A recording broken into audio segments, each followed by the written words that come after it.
Still Poddable, still Poddable. The Boston Celtics still Poddable, still Poddable. Oh yeah! Still Poddable, still Poddable. The Boston Celtics still Poddable, still Poddable. Banner 18. J. King, Jam, Packard, and the B-Rob. Still Poddable, still Poddable. The Jay-Z White in the catalog. Still Poddable, still Poddable. The kids, the legends, the gods. Still Poddable, still Poddable, still Poddable. The Boston Celtics still Poddable, still Poddable. Oh yeah! I just had to go to a bathroom.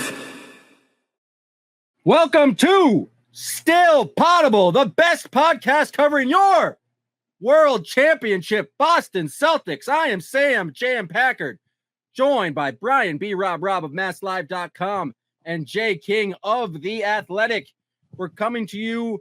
This is the free episode, so we are live on the CLNS YouTube page. We're brought to you by Prize Picks and Game Time. Use the promo code CLNS if you want to save some money either on Prize Picks or Game Time. This is the free episode.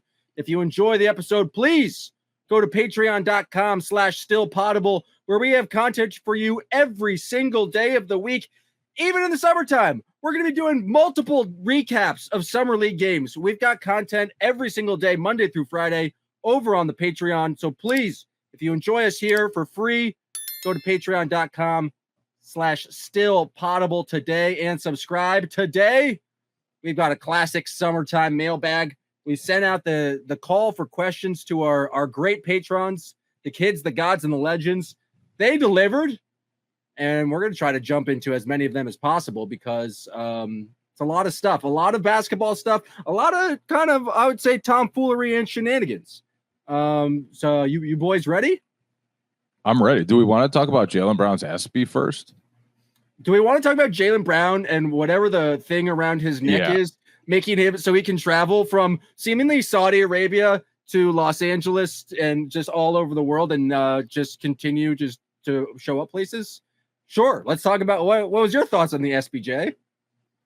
I just want to know why his mom's mad at him.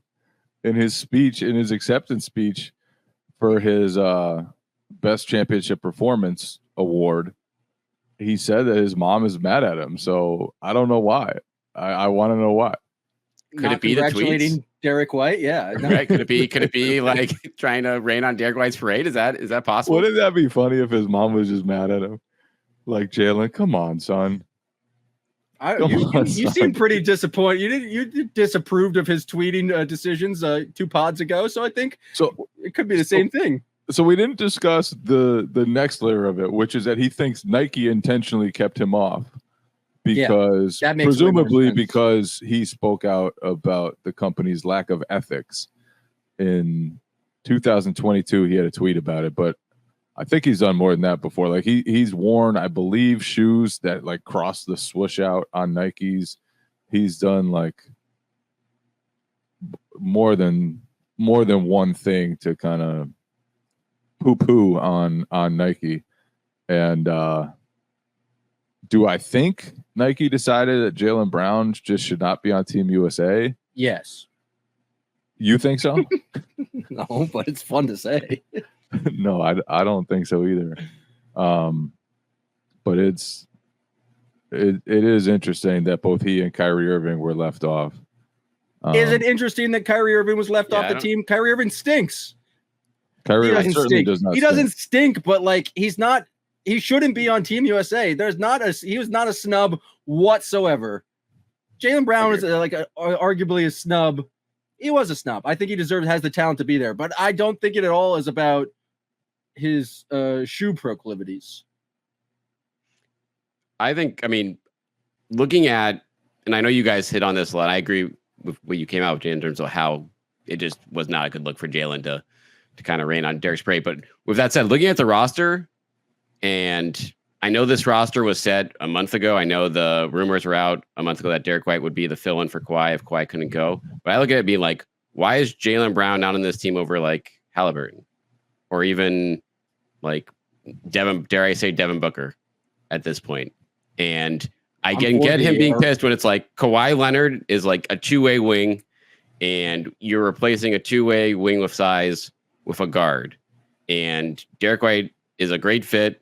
This team needs defensive guards because I think it's poor roster construction to have Curry, Booker, and Halliburton, like three guys who can't defend as your guards. And so maybe White solves that problem for them. But in my mind, I can see Jaylen being like, am I never going to be on the Olympic team after this? Like, what's the deal here? Do we think that Jaylen was dead serious with this stuff, or was he on a cross-world flight and was just like, I might as well stir some shit up online? He doubled down today, though. But also, do you think he's like doing it again? I don't know. He commented it tonight, so maybe he is. Yeah, he was asked by Cam Newton of all people about the Team USA situation, and no comment. Said he was with his beautiful date. Yeah, was his beautiful date his actual beautiful date, or the Larry O'Brien trophy? Who do you think he was referencing? I think he was referencing his beautiful date. Well, he's standing. He like kind of gestured towards the Larry O'Brien trophy. I think he was probably gesturing toward wherever his new girlfriend was. I think Jason Tatum's been hogging the Larry O'Brien trophy, that he's just trying to, he had two beautiful dates. I think he just puts Jason Tatum also in a weird spot to come also if it is all about Nike, because Jason Tatum's like coming out with the new JT3s, like kind of the poster face of Nike right now. And now Jason Tatum has to answer all these questions about, I guess Jaylen's kind of pissed off. It was sort of an awkward interview when somebody asked him about whether he'd spoken to Jaylen. Was it Forsberg? I think I just watched that clip, and I thought it was Forsberg. That question. And he was like, no. and then was asked, I think, about whether it's tough to be without Jaylen. And he was like, yeah, last spot could have gone to like a number of people or whatever. And we miss him. Is Team USA going to ruin the Celtics, guys? I think that's what we're like. Is this the big question for a team that had no drama last year? We now have had more drama in the first week of July with this team than we had pretty much the entire season last year. It is. I mean, I don't think it's going to rip apart the Celtics. I don't think Derek White will care at all. I don't think in the end this will make much of a difference. But it is very interesting that Jaylen decided not to congratulate Derek White and instead to attack Nike and the Team USA selection process. Just an interesting move. Well, it's an interesting, maybe an interesting enough move to piss off his mother. Maybe, perhaps, maybe it ruins the whole like things that happen with the Jays, and that brings us to our first question from Ian Gansler. If you had to handicap how many titles the Celtics will win with the Jays in the Jays' tenure, where would you set the over/under? It's a good one. So remaining championships, over/under 1.5. I'm going 2.5. 1.5 remaining or 1.5 overall? Remaining, yeah, that's true. Like total or remaining? 1.5 new championships. Yeah, I think that's the right number. You think 1.5 is the over/under for new championships? Yeah. It's just hard to keep winning them. Yeah. I would probably take the under there. If it was just at a half, I would take I think they're going to win, like, realistically. If I had to take off my world championship Boston Celtics shirt right now, I think they'd probably likely win one more. But it's just, we haven't had a repeat championship in a while. The whole league, CBA is right now, you're not supposed to have like that much luxury tax, or and it's designed to not have more parity.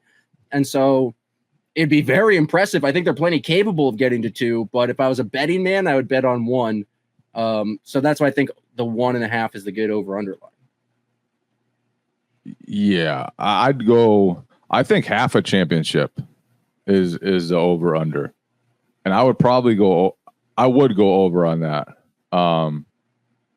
But I just think it's so hard now to build sustainability, and like you look ahead at the obstacles that they're going to have. Number one, Al Horford is 38 years old already. He will diminish at some point. Drew Holiday, 33. Will he though, Jay? Will he? I don't believe that. Presumably. presumably. And then there's a $200 million tax bill that's coming. So you got to deal with that. If you stay over the second apron, you're going to start losing future draft picks. like there are going to be huge costs to keeping this team together, both monetarily and in the form of lost assets. So I just think it's going to be too hard to keep things running. I don't think it's set up anymore to have dynasties. I think the Celtics are fortunate that they do have a window to maybe rattle off another one or another two or whatever before everything really catches up to them. But there's just so much that can tackle you. And a lot depends on how long Tatum and Brown stay together too. Right now, obviously, they're set up to stay together for a long time. But after this supporting cast is diminished, which it will be because of age of guys and because of just the monetary commitment that it will take to keep even some of these guys together, then I think they're going to have to emerge and be even better than they were this past season.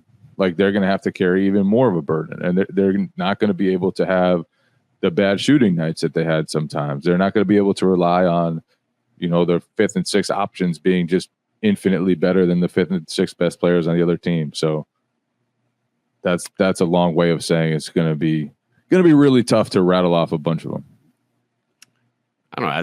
As a guy who's usually the resident pessimist on this podcast, I think you guys, I'm going over here. I'm going over 1.5. Like, I'm sorry.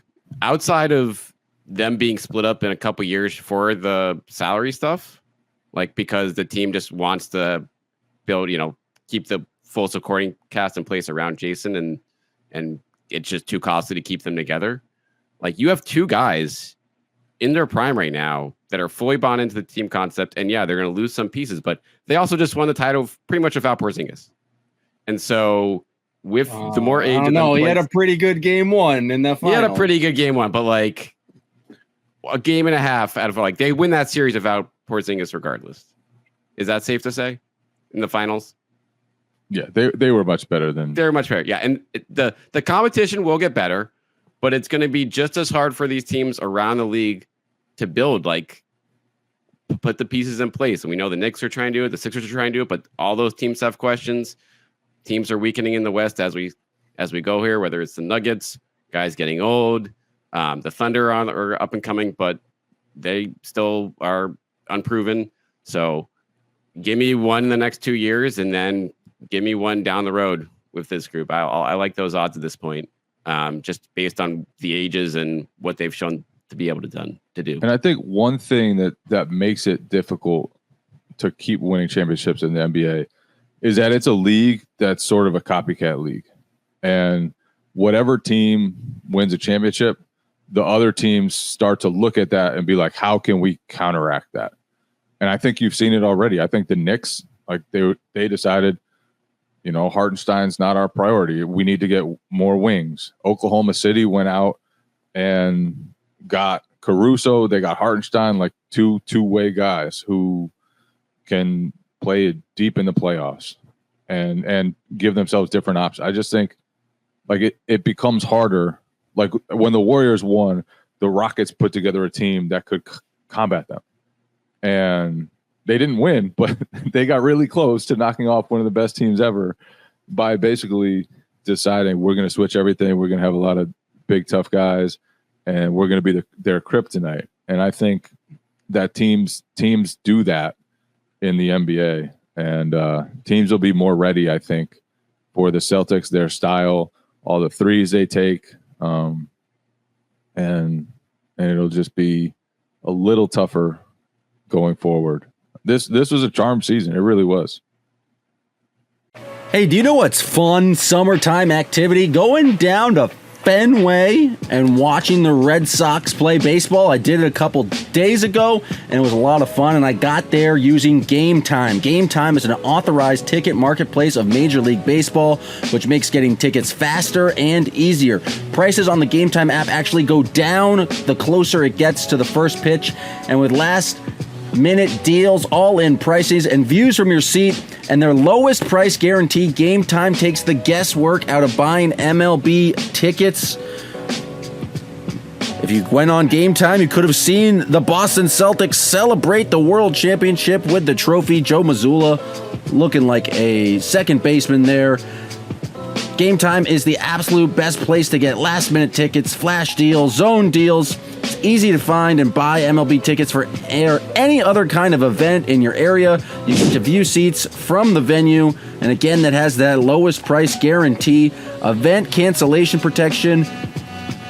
It's got everything you want, including zone deals, all-in pricing, and ticket coverage. So take the guesswork out of buying MLB tickets with Game Time. Download the Game Time app, create an account, and use code CLNS for $20 off your first purchase. Terms apply. Again, create an account and redeem code CLNS for $20 off. Download Game Time today. Last-minute tickets, lowest price guaranteed. Yeah, I mean, it is copycat league. It's also a make-or-miss league. People forget that. I'm going to combine a couple questions into this next one. Given what we're all talking about future championships, do you guys right now see the Celtics as the favorites to win the championship next year? I know in Vegas they are, but I feel like every returning champion kind of gets that from Vegas. But do you guys see the Celtics as the absolute favorites to win the championship? And then just question of like, how many games do you think they're going to win in the regular season, considering all the guys they have playing in the Olympics, considering Kristaps Porzingis' injury? Are you going to say people's names here? I'm combining multiple questions, so let's say some names, baby. We got to give the people the credit. Scrolling. I put you on the spot. Mike asked about 55 games. A bunch of people are kind of asked about the dynasties. Grant asked about that. Ben F asked about kind of like Celtics' chances of repeating. And I am searching for favorites for next season, but I cannot find it. But once I do, I'll give them credit. But you guys can start by answering the questions. They should absolutely be the favorites. They were far and away the best team all season. Like B. Rob said, they did not need Porzingis for most of the playoffs and just blitzed everybody. The Mavericks emerged from what everybody thought was a tougher Western Conference and had no chance against the Celtics. So, yes, they should be the favorites. They bring back everybody. They're still young. Although Drew and Al are getting older, I don't want to call them bit pieces because that's probably a little demeaning to them, but they're not the premier players on the team. And I think a lot of the guys might have their best basketball in front of them still. So, yes, they should be absolute favorite. 55 they're going over 55. Like they paced themselves this regular season. They sat Porzingis whenever he was mildly injured. They sat Al on back-to-backs. They did not go all out to win as many games as they could, and they still won 64 games. I think 55 is on the low end. They won 57 in Joe Mazzulla's first season when he was still learning stuff, when they were still learning stuff, when their roster wasn't as good. So I'd go over 55 for sure, although any injury to Tatum, injury to Brown, like sustained absences for those guys could make things more difficult. Would make things more difficult. Yeah, still easy favorites for me at this point. And yeah, for that reason, I do think I will take a slight under on the 55 because of the injury. Like, you have Porzingis out for, like the baseline for him is probably going to be 40 games. One more injury there puts you in a little bit of a pickle. And you throw that in with, I think, just the East. I think the East is a lot better. I think it's going to be tough to win these games, especially early in the year when you don't have Porzingis for the first 2 months. Like, you're not going to be able to run away in the standings. So I think you could potentially win the Eastern Conference with wins in the mid-50s, Packard, because it's just like there's just going to be a lot of good teams in the top 7, top 8, I feel like. And so that might be really competitive at the top. Yeah, and I can see a world where the Celtics are not the best record in the Eastern Conference, not even the second best. Like, The Sixers are going to win 60 games next year, and it's not going to matter. Why are the Sixers going to win 60 games? Because they're regular season merchants. That's all they do. Why are they regular season merchants? I actually don't believe in this one at all. Yeah, I agree. I'm with Jay on this. They're going to get those guys. George or Embiid. Well, George has missed a ton of games lately. Joel Embiid cannot be counted on to play 65 games or more. And Tyrese Maxey, when he was the lone guy last year, and I think they had a better supporting cast last year, they were no good. They were terrible. And so I think they're a better team this year. They'll be better in the postseason. Will they be a legitimate? Will they win a lot of games in the regular season? I would go way under 60 probably, just because of the injuries that I'm sure are coming. Well, I'm going to be moving to the city, so they might feed off that kind of winning vibe. But we got our first Joshua B. You question. Are a viral tweet guy these days. Yeah, 40,000 likes is it's just a casual Thursday for me, you know. But I knew questions about the tweet. No, I didn't see any questions about my tweet, but it was a tweet that I sent it. I was like, "Oh, did you know it was a banger when you sent it?" Yeah. And tell the people what it is. Let's. Okay, well, it kind of talks about Jaylen Brown tweeting about Nike. He tweeted, "I'm not afraid of you and your resources," and I quote tweeted it saying, "Me going on a date with a woman who has a job." You know, classic joke there. Reading your own tweet out loud, it's hard to get the same delivery there. You have to the kind of the visual of it, but we're at 41,000 likes now. Shout out to Dragonfly Jones. He was an early adopter. I think he really allowed it to spread. But just the notifications were rolling in after 5 minutes, and I knew I had something there. Are you going to attach something to it? Oh, I should put Still Poddable underneath that. I'll do that right now. Don't do that. Don't do that. You don't want that ruins like. Act like you've been here before. Act like you've been here before. I was just trying to promote the show, guys. You should pull up a fake SoundCloud if you're going to do that. That's the only way to do that. A fake SoundCloud, but can the SoundCloud just be a link to the show? Can we just be promoting the show on the SoundCloud? The Still Poddable intro. Ooh. T-Money, send me a link. I'll put it on SoundCloud. Yeah, but it can Dropbox it. This is our first Josh B question of the evening. Who do you think we were talking about this, but who do you think the top 5 contenders are? We all firmly, I think the Celtics are number 1, but who are your next 4 in terms of likely to win the NBA championship? Thunder, Nuggets, Knicks, and I guess Sixers. I don't know. I feel like even that's I'm like hesitant to even put them in that mix, but yeah, I don't really trust anyone enough in the West to throw another team in the West out there yet. I'm still putting the Nuggets first. I think there's a lot of room for growth for them from last season, even though they lost KCP. Like when you have Jokic, he's pretty good because he was pretty big advantage in a lot of series. Denver won. I think I'll go Philly after them, and then I'm still not really buying OKC as a title contender. I won't do it. You can't make Wolves. Me. Wolves? No. People were really ready to anoint the Wolves about 2 months ago. Yeah, that faded fast. I can't put the Knicks up there either. I'm running out of team. Can I sell you on some Giannis? Giannis is pretty good. Yeah. I think people are under are lower. I'll throw Dallas. I'll throw Dallas in there again. Why not? Fair. I think the reason to believe in Dallas, one of the reasons to believe in Dallas, is that the finals should transform Luka Doncic. He should come out of that series knowing I need to be in better shape. I need to be more durable. I need to be better defensively. And if he comes away from that and just transforms himself, evolves, I think there's a chance that they'll end up back in the finals again. But who else?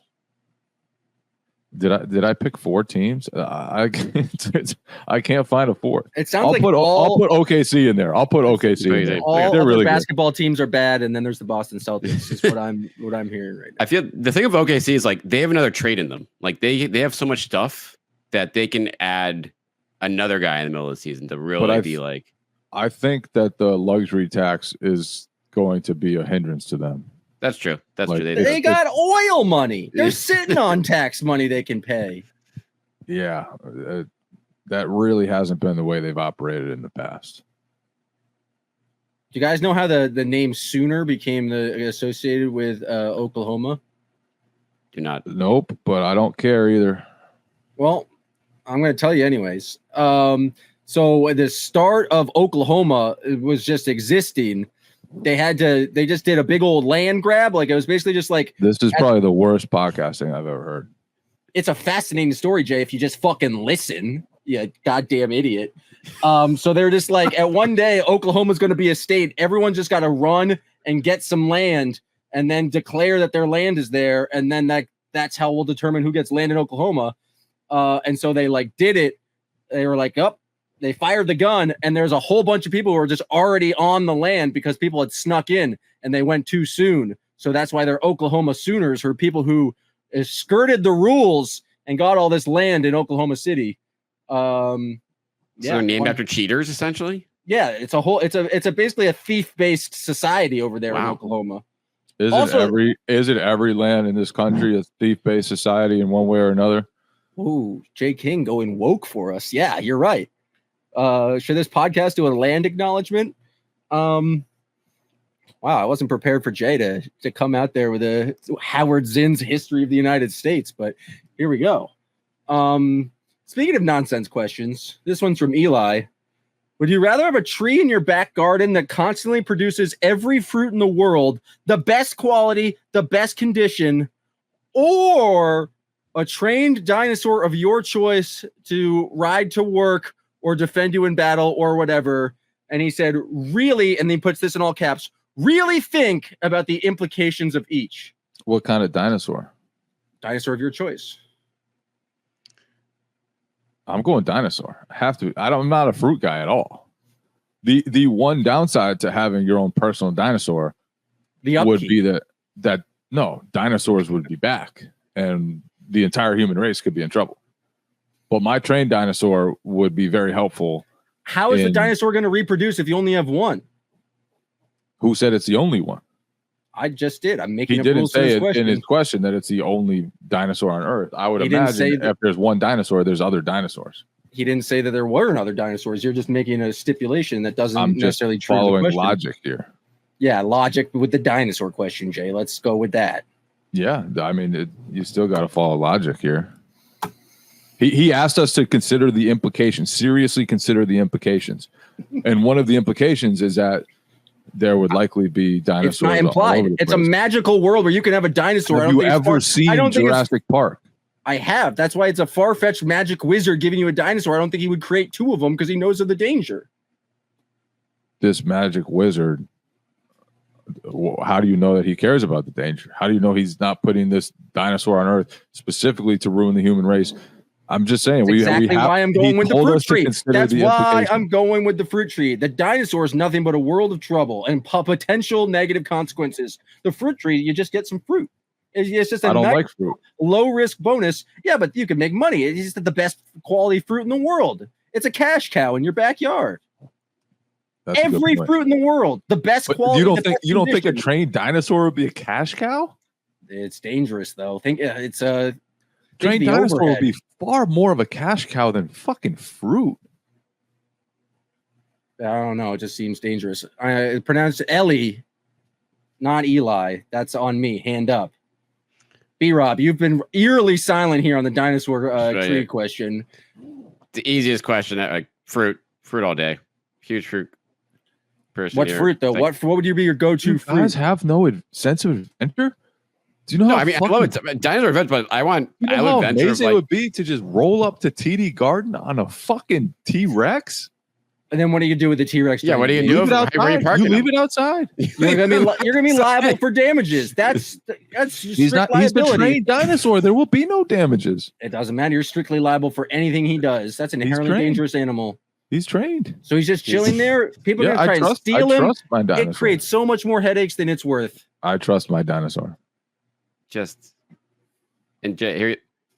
I can't believe you guys had a choice of a dinosaur. You got to think about your family here too, Jay. It's like to have fruit. Like, you know how much fruit Grady's going to be eating in the next 2 years? He'll be getting ready. Also, you got a dinosaur that puts a target on your back. You're the dinosaur person. People are trying to steal that dinosaur. It just becomes a whole headache. It's like winning the lottery. Nobody steals a dinosaur. Nobody's stealing a T-Rex. My T-Rex will stomp you out. That's just how it is.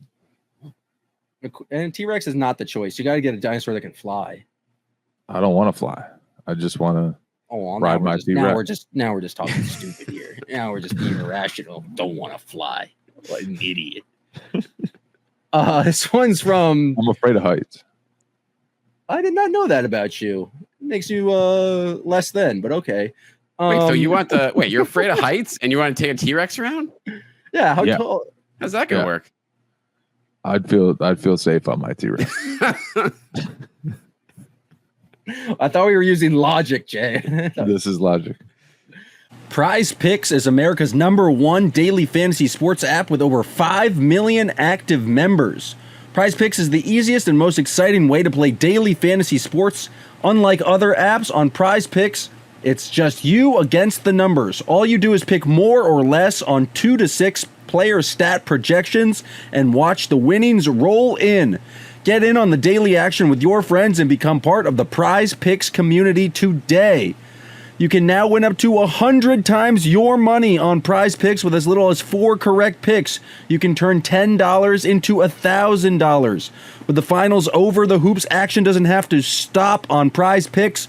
Women's basketball is still heating up with stars like Caitlin Clark and Angel Reese looking to make names for themselves alongside greats like Breanna Stewart and Asia Wilson. You could win up to 100 times your cash watching them ball.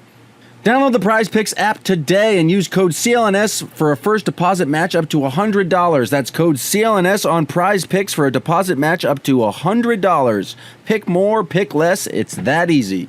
This one's from Sean Gautier, esteemed producer. He says he talks about Luke and new host. And new host of the Here Come the Sun. Here Come the Sun. Check it Connecticut Sun, WNBA podcast. You got to check it out. He asked about Luke Kornet's shooting potential. He said, if Joe just let Luke let it fly, do you think he could become a legit stretch 5 in the NBA? And here's my one contention with the question. I don't think Joe is stopping Luke Kornet from taking threes. I feel like Luke Kornet's stopping Luke Kornet from taking threes. Am I wrong here? Am I crazy? I would guess there's been some coaching nudging there. To say don't shoot? Yeah. Luke Kornet, the best basketball of his career has very much been since he got rid of the 3-pointers, trimmed them dramatically, and started focusing on offensive rebounds, focusing on being just a physical presence, and leaving the shooting to all the much better shooters around him. In a different ecosystem, would Luke Kornet be a guy who gets up 5 3-pointers a game? Yeah, probably. But in an offense that has 7, like 40% or highly accurate, highly dangerous 3-point shooters everywhere else, I would not want Luke Kornet shooting 3-pointers. He's right to taper it down. Every once in a while, cool, let it fly, but there's no way he should be going back to what he was earlier in his career. He's been much better, much more impactful since getting rid of that. It's funny you get like Sean asked this question because, and I asked Luke about this during this past season. I'm probably at some point I never got around to writing the article on it, but he was very introspective talking about like the transition here. And Jay's right, but certainly in Boston, the direction has been like, we need you more in the paint, and that's clearly where he's more impactful with the offensive rebounding. But in Kornet's career, he just wasn't a good enough 3-point shooter. to like live and die with that. So he just like, I want to be better in other parts of my game. Like I can't be reliant on that. Like I need to do other stuff better. I need to use my size for offensive rebounding, etc. And so, yeah, it was like once he was pretty much on the fringes of the league, it seems like he just decided for himself, like, I'm better around the hoop rather than hucking him up from 3 all game. And this is not a guy who's shot a good percentage in his career. 32.3% for his career. He was 35% as a rookie, 36% in his second year, and has not been 30% in any year since, unless you want to include his 1-for-1 this past season. I'm including it. Which I believe was in the final game of the regular season or one of the last games of the regular season. So he's not a very good shooter. He's better at everything else. And he wasn't rebounding. Luke is very in tune with the numbers, like insanely in tune with the numbers. He is driven. His game is driven by the analytics. And I think in this case, he's much better at focusing on shooting like 70% on twos or whatever. Yeah, 70%. What about the analytics that threes are worth more than twos and he can just pop out and shoot one occasionally? They're not saying change your whole game. 32% on them and you shoot 70% on twos. What math are you using where that you want to fight about math again? Yeah, because that was one of the questions. The questions was how much nerd shit have you done today? Let's fight about math again. So, what nerdy stuff did you do today, Jay? I don't do nerd shit. I knew that was going to be the answer, so it was fun to ask that. Who asked that question? Good question. Drew asked that one. Drew asked that question. This next question is from Sarah. I think it's a interesting one. Do we know how much owners like have to pay for like the luxury tax versus how much is covered for the profits from owning the team? And like how much transparency do reporters get in terms of like those team finances? And I saw that question and I realized I have no idea. Well, at the end of every year, they give us their books for an audit. And then we really, it is. Cool? It would be awesome. Like salary cap, like contracts, it's like so much of the NBA, like for reporters and now fans, like it's out there, like you can get into the minutiae of it, which is great. But going behind the books, like I know some things about how the Celtics operate. I'm sure like Jay does too. Like you probably have heard stuff too, Packard, in terms of like, for instance, the Celtics don't get money for the concessions at TD Garden because the Bruins own the building. And they probably are earning, when they have home playoff games, that's probably not close to like tens of millions of dollars in extra revenue there, like for a finals run easily, for the gate and stuff like that. But as far as the behind the scenes stuff, we do not know that. And I think it's safe to say the Celtics are profitable, but how profitable probably just depends on the year. And I know from the CBA that the majority of the money that they get, either from like anything they get into what's called basketball related income, they have to split with the players 50-50. And that's how the salary cap works. And that's like negotiated from the CBA. And so I don't know what other income that qualifies as non-basketball related that they don't necessarily have to split. But a lot of the stuff, like all the rights they get from TV deals or revenue sharing they get from luxury tax payments or things like that, teams, it goes back into the players at least somehow. And you kind of hear when a bunch of, and it's interesting when anytime there's like a labor short, like negotiation, they claim like 5 of the 10 teams are just like not profitable. And so you hear about these smaller market teams not being profitable. I would imagine the Celtics, especially in a championship year, are extremely profitable. But I think they have to pay. I think like just with the evaluation and stuff like that, I don't know. I'm trying to sound smart about this, but I don't fucking know. I don't know how the finances work. Jay, I'm sure you got a lock on this stuff. You know, as smart as I am with numbers, I don't know every detail of this stuff either. All right. We got a question from Kurt J, since you're so smart with numbers.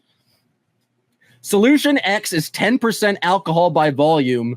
and solution Y is 30% alcohol by volume, how many milliliters of solution Y must be added to 200 milliliters of solution X to create a solution that is 25% alcohol by volume?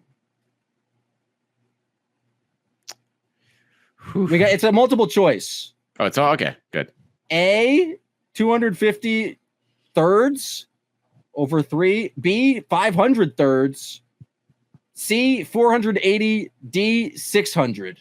600 D. Give me B. No, it's D. You want to explain your math? I saw this earlier. I did the math. It's D, 600. Can you talk us through, show your work? Like you got to get full credit on the test. You got to show your work. Cross multiply. You do some cross multiplication here. Did you see this earlier and do it out and write it with a pencil? Write it out with a pencil. I did it in my head, but yeah, I did it earlier. Can you just explain how you did it? Fucking Goodwill Hunting over here. I just did it. So it's 200 milliliters at 10%, right? Correct. So that's 20 milliliters of alcohol. Of alcohol. So then 600 at 30% is 180 of alcohol, right? Yep. And then so you add 20 plus 180 is 200, 800, which is 200 plus 600, and that's 25%.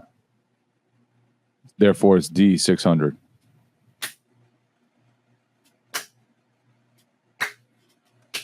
I think he's right. I can't say anything to refute him. That makes sense to me. I hope he's wrong. I hope Kurt's over there just laughing at us, but the math was mathing in my brain. That's some cross multiplication right there. Well done, sir. I got called out, and I was ready. Man, that's good stuff. Well done.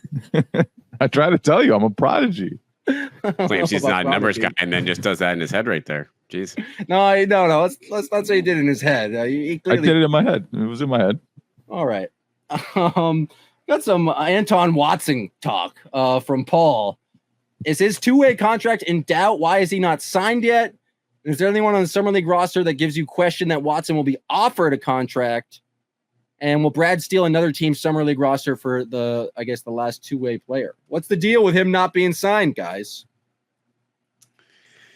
Yeah, it's I imagine there's no harm in keeping their options open. I would think that something would have to go very, very wrong for him not to be that guy, given how high the team has been on him. But perhaps there is, you want to keep the door open somewhat so other guys have a reason to play for your team.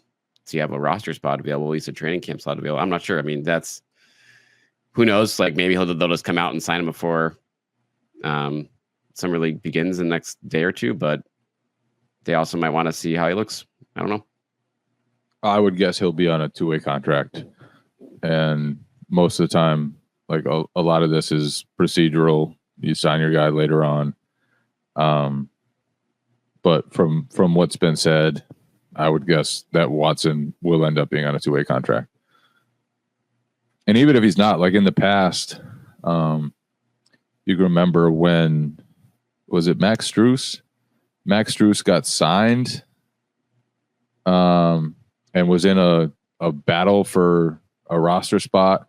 They actually gave him the full two-way contract before waiving him. Right. That was the old Taco Fall year, I believe. An enemy. Yeah. Which was just I think just a solid to him and his agent.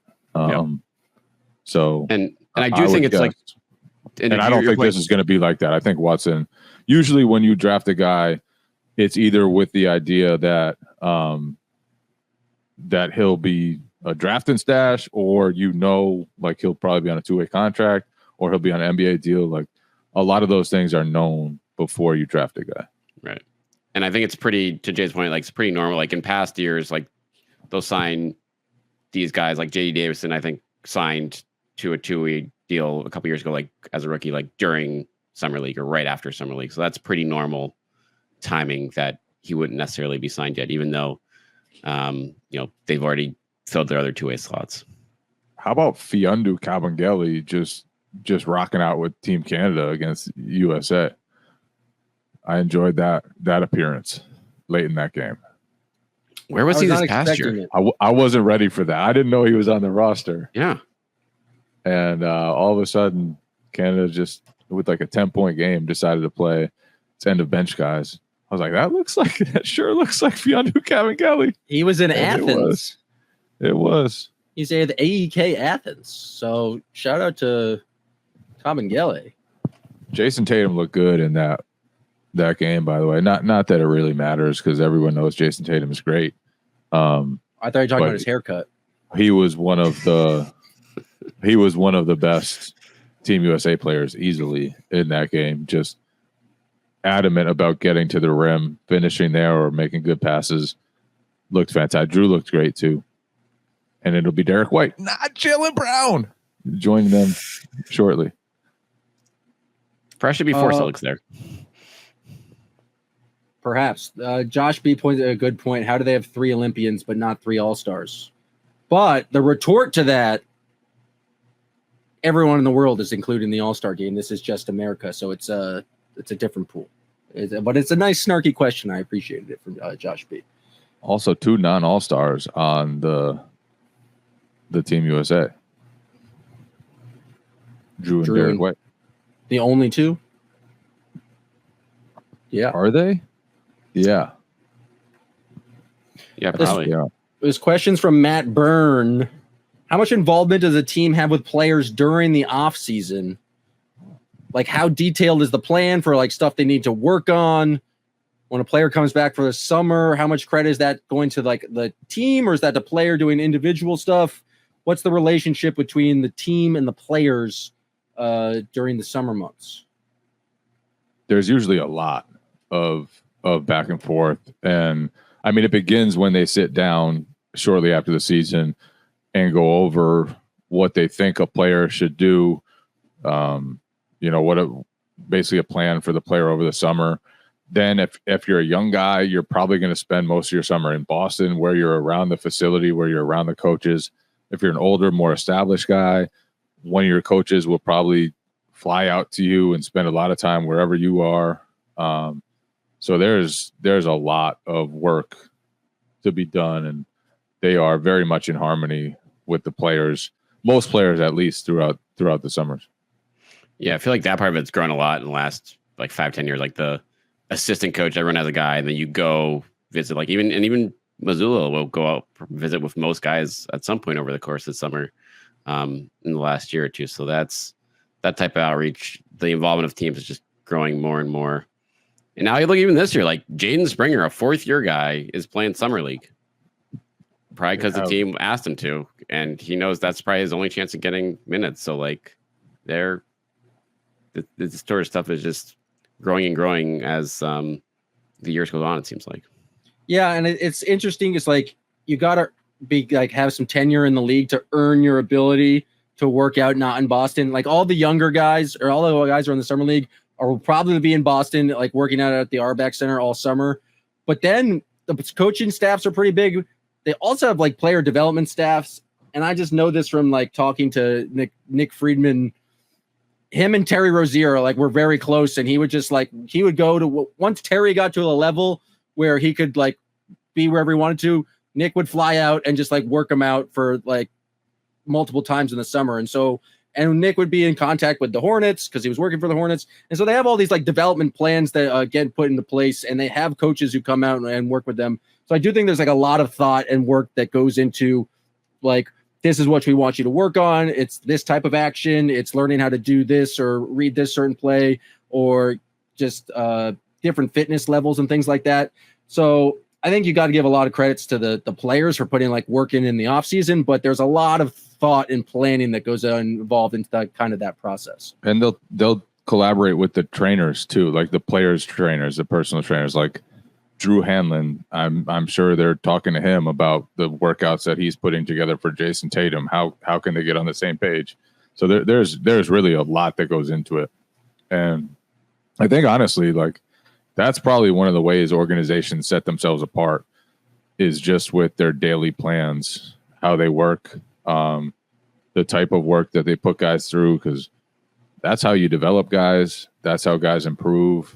And I think like Joe he overhauled a lot of that stuff prior to last season. Kind of changed the way the Celtics operated, and I think it probably worked out pretty well. And we'll see if it continues to do so in the future. Jay, I know you got to go, but real quick, another question from Ellie. If me and you fought medieval style melee, what weapons would you choose? And who's winning? You're going to say you. Medieval style melee? Yeah. I wouldn't need weapons. And I have weapons and you don't have weapons? I would destroy you with my bare hands. Get out of here. Leave. Go feed your child. This is nonsense. I don't want to hear from you anymore. Mute his mic. These are the only two weapons I would need right here. Jack Johnson and I can have a mace. I can have a ball with a bunch of spikes on it and just hit you in the head. I have a long sword. What are you talking about? You don't need weapons. You're a fucking idiot. I wouldn't need a weapon. Medieval weapons? You think you're I would love with like those big old balls? You could barely even with the spikes on it. Those big old spikes. No, dude, you rock your dome with profane language. You'd be down. I'd be like the dude in Game of Thrones, like just popping your eyeballs out with my two thumbs. Didn't that guy lose? Yeah, but he got his head split open. That's not a great example to bring up. The mountain completely split open that guy's head. Yeah, but you're not the mountain. Yeah, but give me the whole offseason. I'll add 12 pounds of muscle and you'll be done for. Didn't you say it was only 8? You need a lot more than 12 pounds of muscle. You got to count the water weight. To mess with me. I got to run and feed my baby boy, but I love you guys. Love you, the kids, the guys, and legends. And I would definitely whip Packard's ass with no weapons. Thanks, Jay. What a sign off. Jay King, everyone.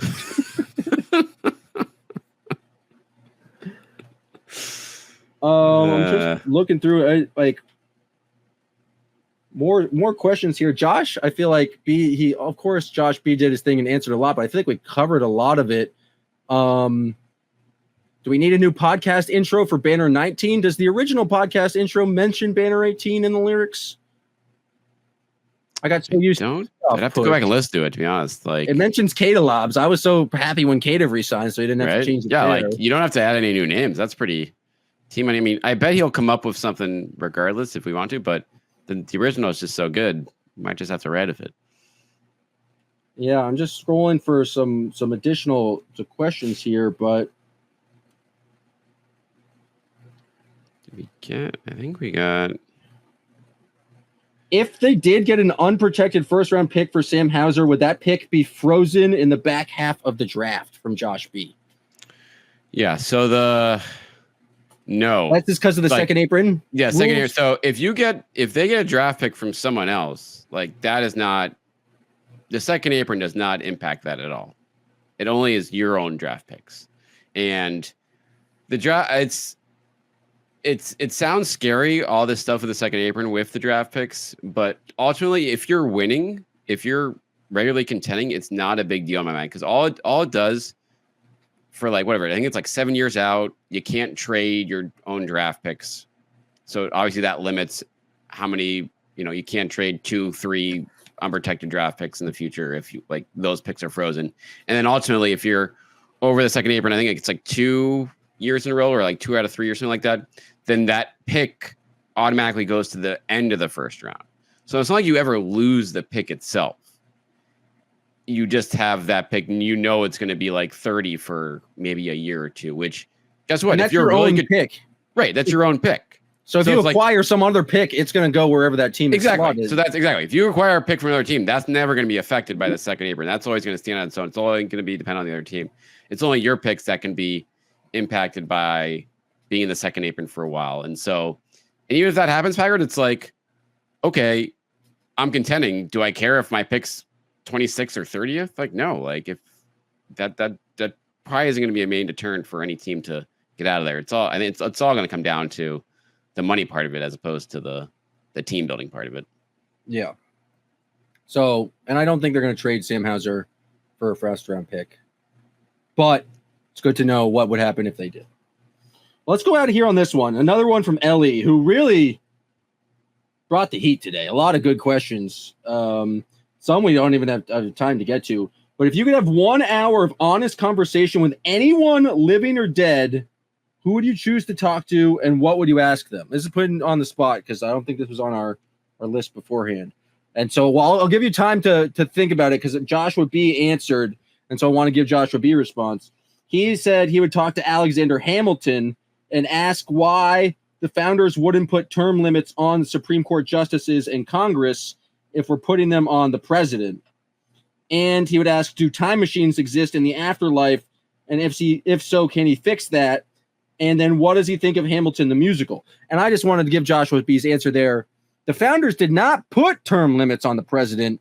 That was an amendment added later, post FDR, because FDR was like 4 or 5 different presidents. And I think Alexander Hamilton would say, we designed the document so it could be amended. And he would be really pissed off that we don't do a lot of amending of the Constitution. But B-Rob, who would you talk to for an hour? Anyone. An hour? Yeah, you have only an hour of conversation. Anyone living or dead. And I hope you got an answer because I got nothing right now. Yeah, I'm just like thinking in my head of like what type of, I guess, like I'd want to talk to someone that I haven't had a chance to hear from that has done something amazing. Like in my head, things pop up like an Einstein or like an Edison or something like that. Someone like some super genius that like take me through what you're thinking here and like what like that's the sort of stuff that would like. But you also risk talking to Einstein, and we're none of us are mathematicians like Jay King. But what if he just says something that's like true that way over your head and it's like I don't know how we're doing this. You know, those might not be like you might be done with that conversation in 5 minutes. So that is a risk. Yeah, I have to go. Like that's a tough one because I feel like any other answer I'm going to put in there, I'm going to second guess immediately, talk myself out of.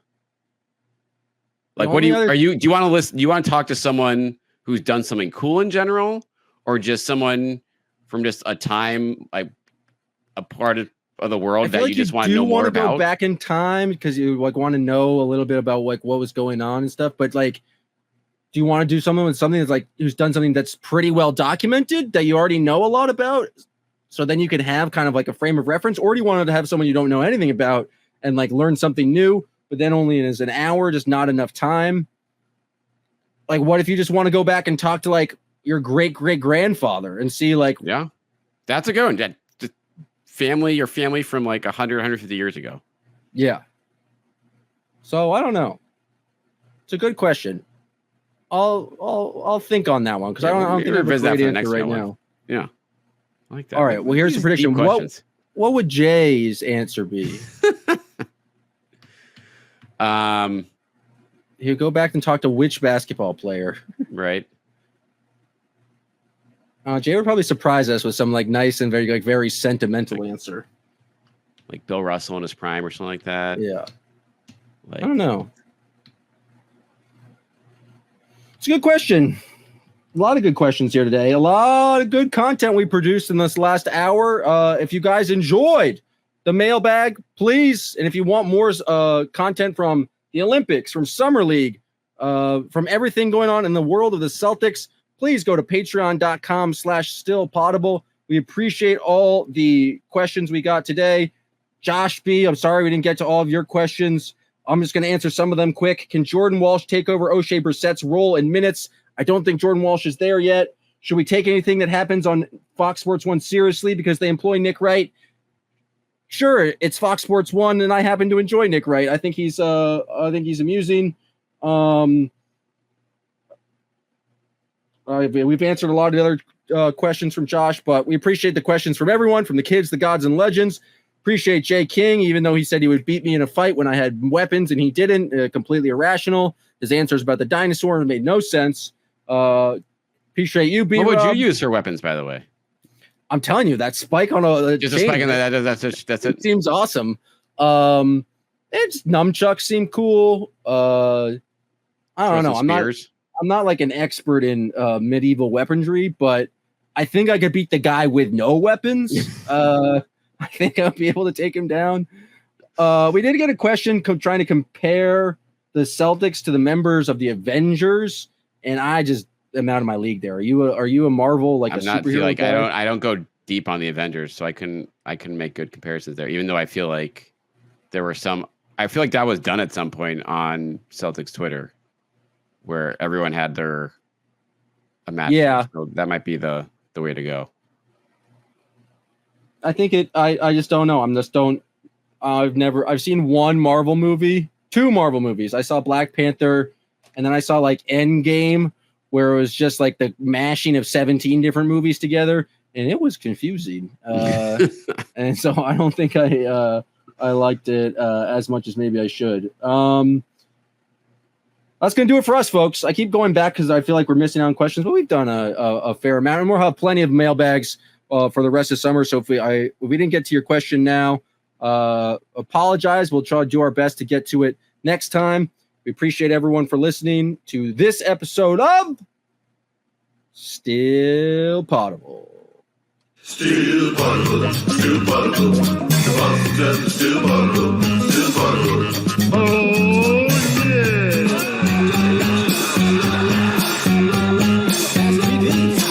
Go down from eating and drinking and all that wild stuff.